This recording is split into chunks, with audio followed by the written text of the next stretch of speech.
Good morning everyone, আমি অপর্ণা। নতুন রেসিপির সাথে তোমাদের সবাইকে স্বাগত।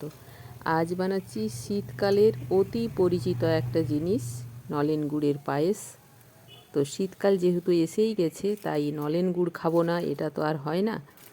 আর তোমাদের নিশ্চয়ই অনেকেরই পছন্দের এই জিনিস, আর আমারও কিন্তু ব্যক্তিগতভাবে খুব পছন্দের একটা জিনিস। আমি এই শীতে কিন্তু পায়েস এখন কন্টিনিউ বানাতে থাকবো। আর এই দেখো, পায়েস আমি কিন্তু দুধ ঘন করে গোবিন্দভোগ চাল দিয়ে অলমোস্ট ডান করে নিলাম। এবারে আমি জাস্ট নলেন গুড়টা দিয়ে আর এটাকে নামিয়ে নেব। তো আমার পায়েস কিন্তু রেডি হয়ে গেল সকাল সকাল। আজ রবিবারের ব্রেকফাস্টে আমি পায়েস সঙ্গে রেখেছি রুটি। তো আমার রেডি হয়ে গেছে। তোমরা আজকে কি বানালে, বা তোমরা নলেন গুড়ের পায়েস অলরেডি বানিয়ে ফেলেছো কি না, আমাকে কিন্তু কমেন্ট করে অবশ্যই জানিও। টাটা।